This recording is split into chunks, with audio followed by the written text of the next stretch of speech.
Makakapanayam natin ngayon via Zoom ang kinatawan po ng Bagong Henerasyon Party List. Isa po ito sa tumutol doon po sa pagpataw ng 2 buwan na suspensyon kay Congressman Kiko Barzaga. Makakasama natin si Representative Robert Nazal Jr.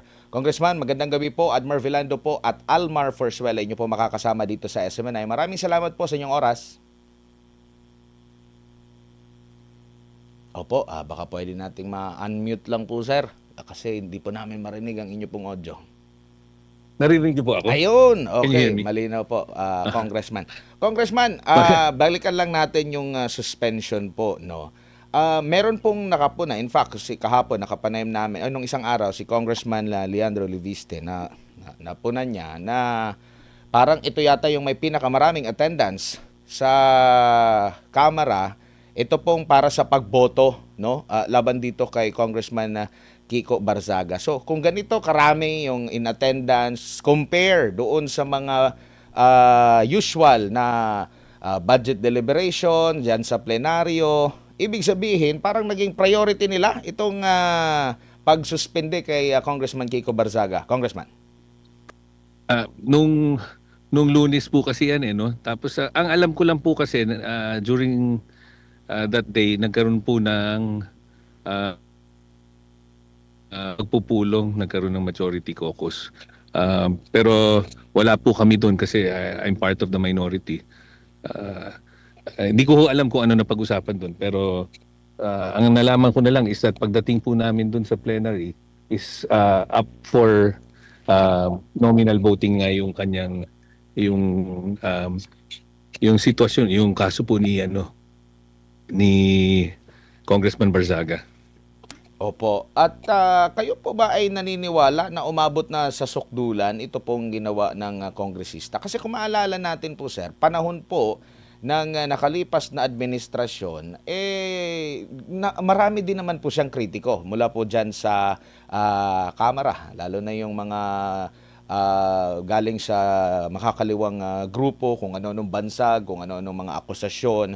Pero hindi po tayo nakarinig ng ganito po, no, na parang pinapatahimik sila. Ito, mga social media posts nga po ang pinag-ugatan nitong mga naging basehan po, congressman. Kumbaga, nandun ba na sa sukdulan yung kanyang naging kasalanan, o kumbaga pwede lang na mahilot at mapakiusapan lang muna na hindi naabot sa ganito po na magkaroon po ng suspension, or pwede naman na i-debate na lang po dyan sa plenaryo na i-call out, o sige, bakit mo nasabing ganito? Kasi nadudungisan yung pangalan ng Kamara. Magdebate, doon na lang po, Congressman. Ang in his situation po kasi kay Congressman Kiko, dahil dun po sa mga ginagawa niyang on social media nga, meron kasing mga naging complaint sa kanya. So meron nag-file ng complaint with the Ethics Committee. Kaya po nagkaroon ng hearing, kaya po yan na-aksyonan. Yung mga dati naman kasi na sinasabi nyo, wala naman po kasing cases filed or with the Ethics Committee. Kaya walang naging ganitong sitwasyon, no? So this is a unique situation because someone filed. Pero ang masasabi ko lang is that there were similar cases before na meron hong congressman na filean rin ng ethics complaint because of an incident na naging parang naging controversial yung congressman dun sa airport, and then nagkaroon ng clamor. Opo, pero during that time parang he was issued a reprimand.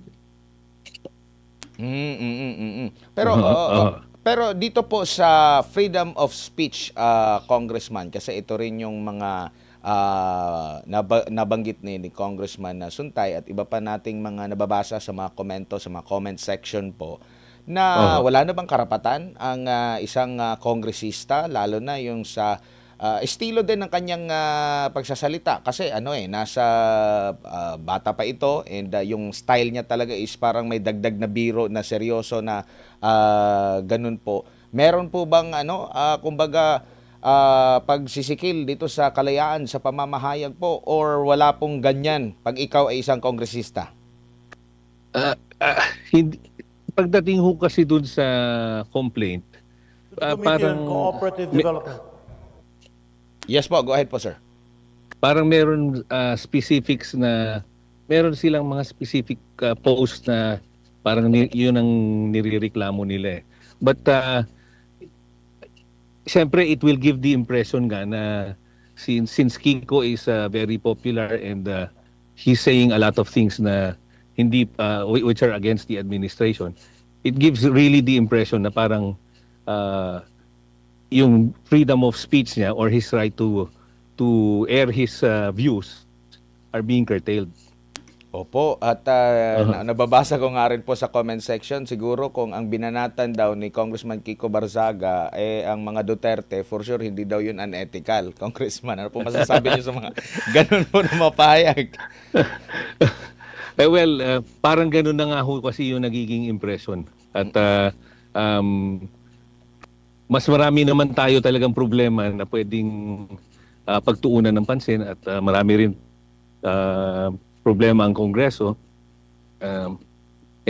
Parang for me parang hindi ho napapanahon para ito ang talagang pagtuunan ng pansin. And I disagree po as I aired my view nga nung doon po sa aking speech. Sabi ko medyo parang hindi yata commensurate yung pinataw sa kanya na parusa. Opo, bago dun lang. Opo. Doon po sa kanyang nagawa. Opo, bago lang po si partner Almar po, Congressman, meron din pong nabanggit itong si Congressman Kiko Barzaga na unethical, pero hindi naman nila sinabi na hindi totoo yung mga sinasabi ko. Ano pong comment niyo po doon na Congressman? Hindi dinispute na kung totoo ba o hindi.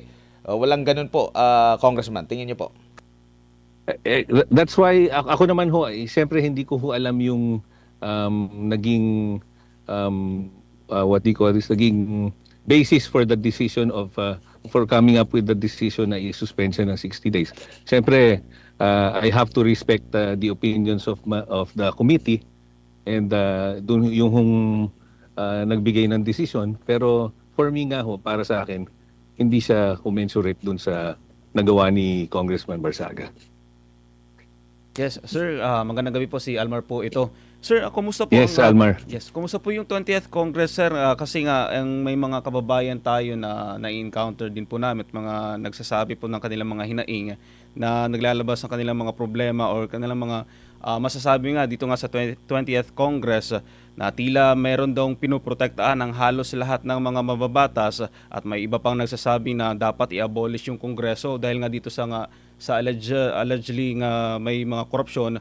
Ang tanong po nila, sir, kung mapagkakatiwalaan pa po ba yung 20th Congress? Kaya nga po, if there's anything that we should be focusing on, lalo na dito sa 20th Congress, it should be yung hinihingi po ng mga tao, which is for the 20th Congress na naayusin talaga ng Congress na maging transparent. Yung number one, yung budget, ayusin namin yun. Tapos syempre, kasi di ba ho, yung distribution, parang hindi siya naging equitable. So dapat maging transparent siya at saka maging equitable. Yan po ang number one na dapat i-focus natin. Tapos lahat ho ng nakitang mga pagkakamali, dapat i-correct na talaga.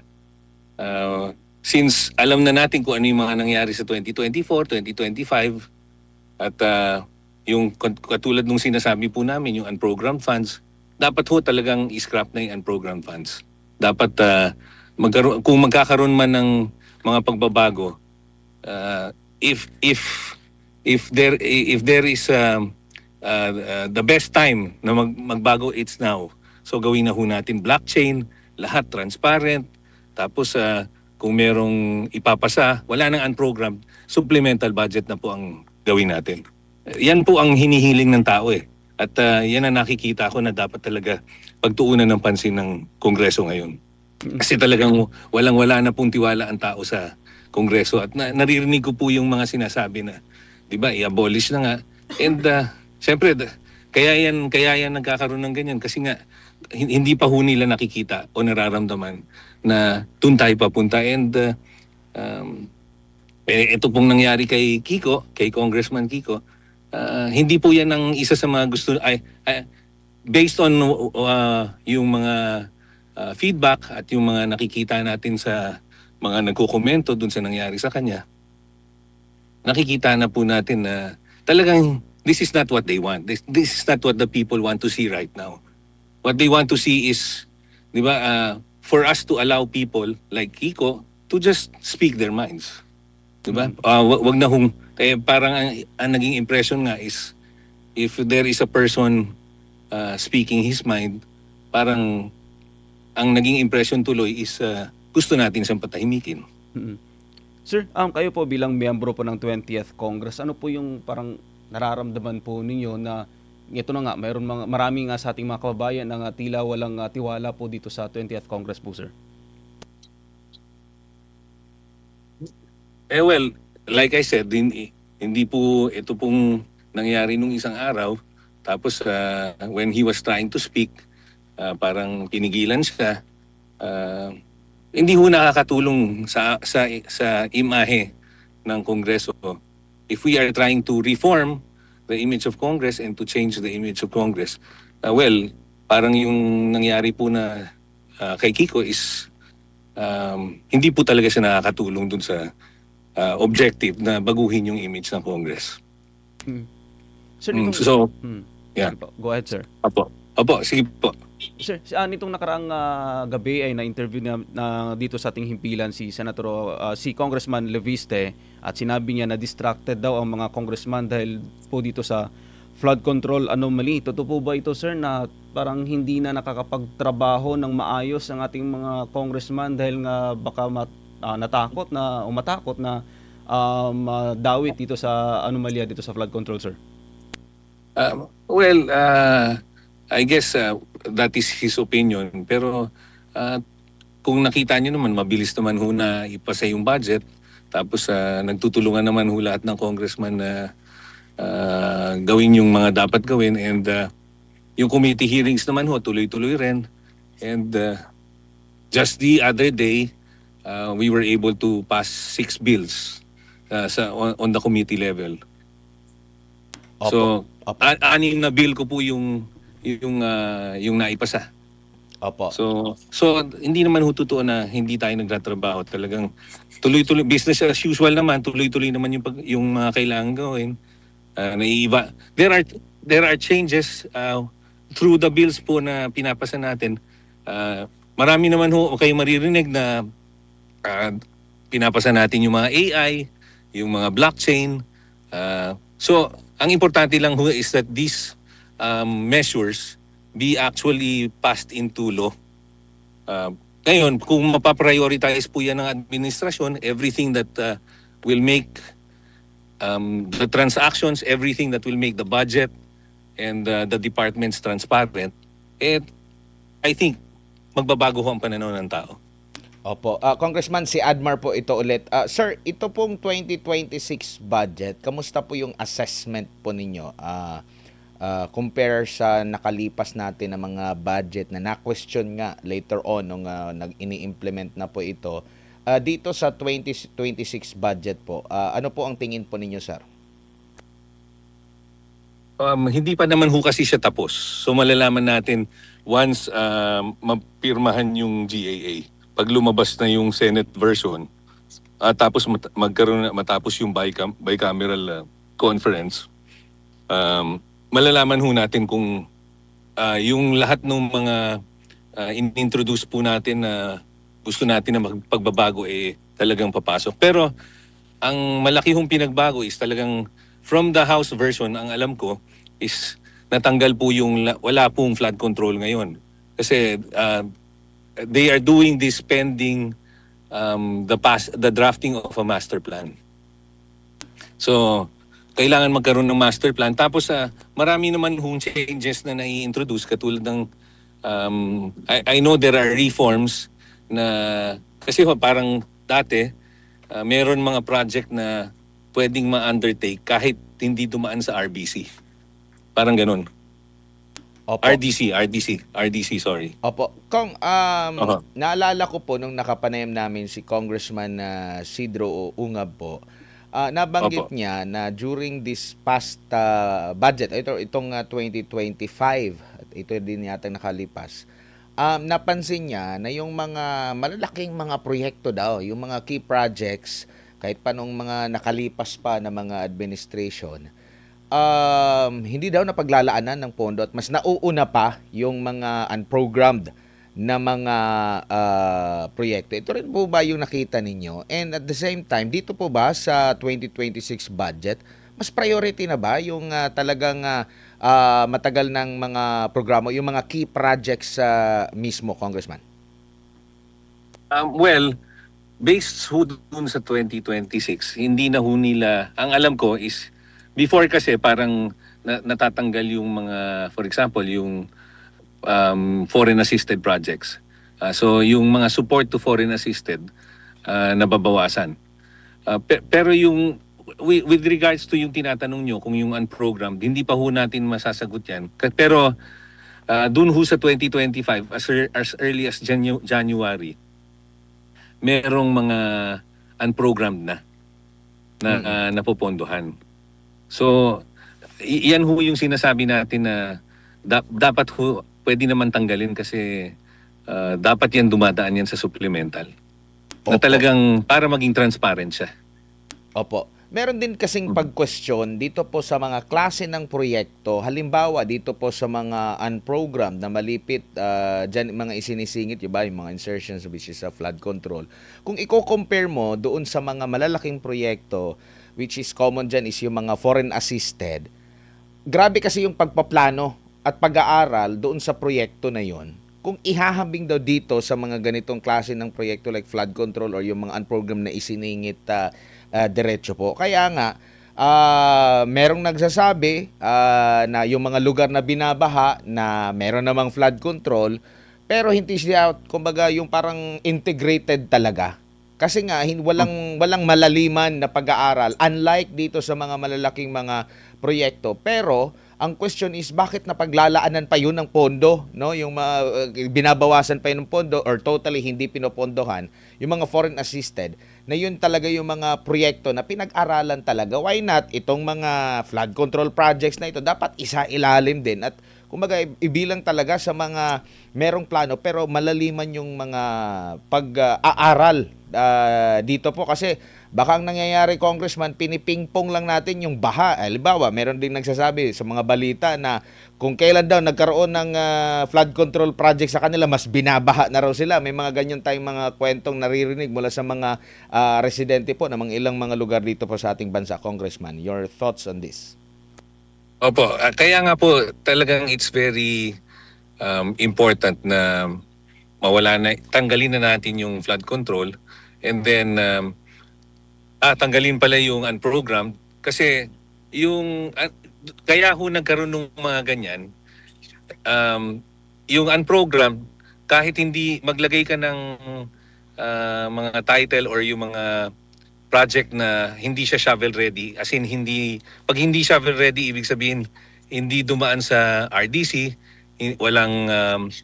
walang stationing, tapos walang project study. Hindi siya talaga nagkaroon ng feasibility study. Yun yung mga napondohan po ng mga unprogrammed. Kaya kung tatanggalin natin yung unprogrammed, isipin nyo meron po tayong pondo na maiipon na magagamit naman natin dun sa talagang kailangan ng mga proyekto. Kaya nga ho, actually meron hong ngayon na mga nagsasuggest na sinasabi na kung bibigyan natin ang lahat ng munisipyo ng 50 million pesos, aabutin lang yun ng around 75 or 78 billion. As compared ho sa mga nagagastos natin sa unprogrammed, nabigyan mo na ng 50 million pesos lahat ng munisipyo. Yung munisipyo, alam na alam po nila kung ano kailangan nila. Opo. Nababanggit niyo po yung mga lokal na pamahalaan, mga munisipyo, mga bayan po. Sa panayam din po namin sa mga local chief executives, mayroon din silang nakikita, no? Na double standard nga, no? Dahil pag sila ang nag-implement ng initiative na magkaroon ng proyekto, ang daming proseso, ang daming mga plano, proseso, imimit nila yung mga requirements po. Compare dito sa mga isiningit lang, no? Sa itong mga siningit lang daw ng mga congressman doon sa kanilang mga distrito, sa kanilang mga bayan, mga syudad, mabilis po yung pag-aproba ng budget, mabilis agad yung pero sa kanila na talagang masusing pinag-aralan, minsan napakatagal pa bago ma-implement, congressman. Ito po ba yung mga nagiging realidad sa ground po sa inyo pong paningin? Opo, kaya nga po parang ngayon kahit sa Senate at dito rin sa House, gusto po natin itulak na yun nga, dapat nga maging transparent yung budget tsaka mas maging equitable. Kasi kung ang basis dapat talaga is lahat shovel ready, lahat dumaan sa RDC or lahat na pag-aralan, lahat may feasibility study, lahat very specific na mayroong stage. At very equitable ang ngayon. Now is the time. Ngayon ang pagkakataon para yung budget tignan natin na mabuti. Tapos mas bigyan natin ng ng prioritization yung nga talagang dapat puntahan nung pera. Dapat yun kung saan dapat focus yung investment. Kasi yung economic activity. So hindi tayo basta-basta naglalagay ng mga kalye or mga tulay doon sa mga hindi naman masyadong dinadaanan. Doon sa talaga Opo. Yes, Congressman. Opo, napuputol-putol po yung audio natin na Congressman.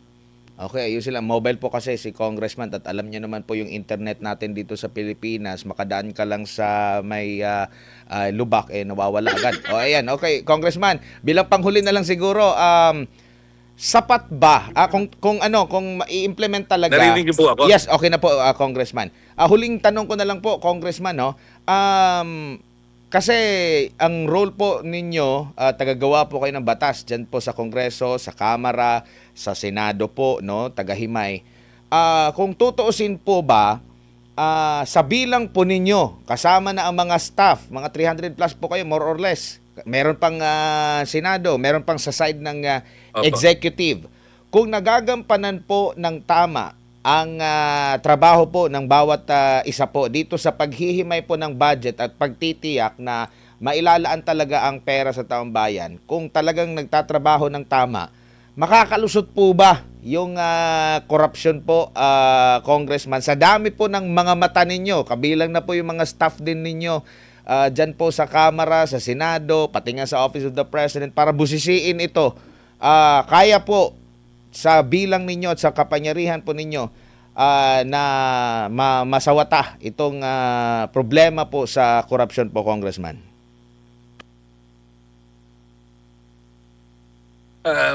Siguro ho dapat kasi lahat ng proseso talaga, kahit kasi gaano kadami yung nakatingin, pero kung if the process will not be transparent and hindi ho namin, for example, makikita kung ano yung ginagawa ng BICAM, siyempre meron pwedeng lumusod dyan katulad ng mga nangyari in the past. But if the government will be sincere in wanting everything to be transparent, kaya nga ho gusto natin yung blockchain, yung lahat ho makikita ng, di ba? Ngayon ho, meron tayo nung BARC, tapos kailangan lang ho everything is well communicated. Tsaka wala hong problema yung both houses na ipakita sa tao na kung ano man yung mga amendment na inintroduce, sino nag-introduce, ano yung justification niya, magkano yung amendment, saan mapupunta. Dapat ho lahat yan nakikita. And walang problema na pag-aralan natin, na makita ng lahat ng miyembro, and we are given ample time para pag-aralan ho yung mga amendments na inintroduce bago papirmahan sa presidente. Congressman, maraming salamat po sa inyong oras at panahon ngayong gabi. Sa uulitin po, ingat po kayo. Maraming salamat po. Maraming salamat po sa inyong mga manonood. Si Mabuhay. Bagong Henerasyon Party List Representative Robert Nazal Jr. na pag-usapan natin yung issue kay Congressman Barzaga, pinagkakabalan ngayon ng 20th Congress, lalo na itong 2026 budget po mga kapartner.